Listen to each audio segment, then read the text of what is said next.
So, ang dami ko na-experience na healing, miracle healing. Okay. Sumunod nun, nagkaroon din po ako ng carpal tunnel. Yun, operahan din po dito dahil lahat ng mga nahawakan ko nahuhulog na.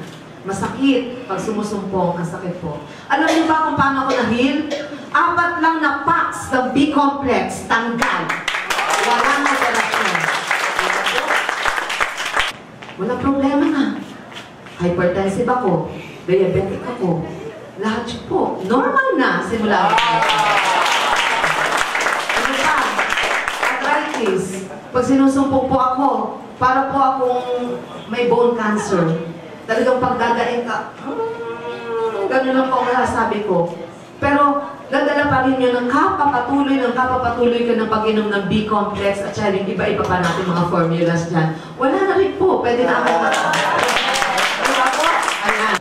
nagkagulo po sa loob ng ultrasound, gallbladder ultrasound room. Alam niyo kung bakit? Dahil laging doon ako ino-ultrasound na nakita nila yung paglaki ng mga bato ko. Tapos, ngayon, wala na! Improve na yung aking mental ability. Ako rin ang naano po sa akin, ang nagulat ako, I was not expecting for the cleansing. Ang alam ko lang talagang yung rejuvenation, and I'm hopeful na yung farming for Adrian. Pero hindi ko, grabe naman ang pinagdaanan ko. May 1 month na ako dati, tapos 3 months pa itong nakaraan. Tapos ito, 1 week. Ano kaya? Wala nang natira. Pero, yun lang ang kiniklaim ko. I thank the Lord. I'm cleansed. All over, the whole body.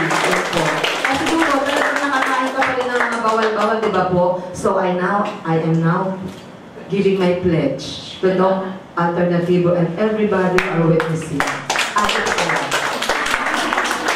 I pledge that I will be a vegetarian through my whole life. Maraming pong salamat sa magandang pagtanggap, sa magandang serbisyo. Yun po.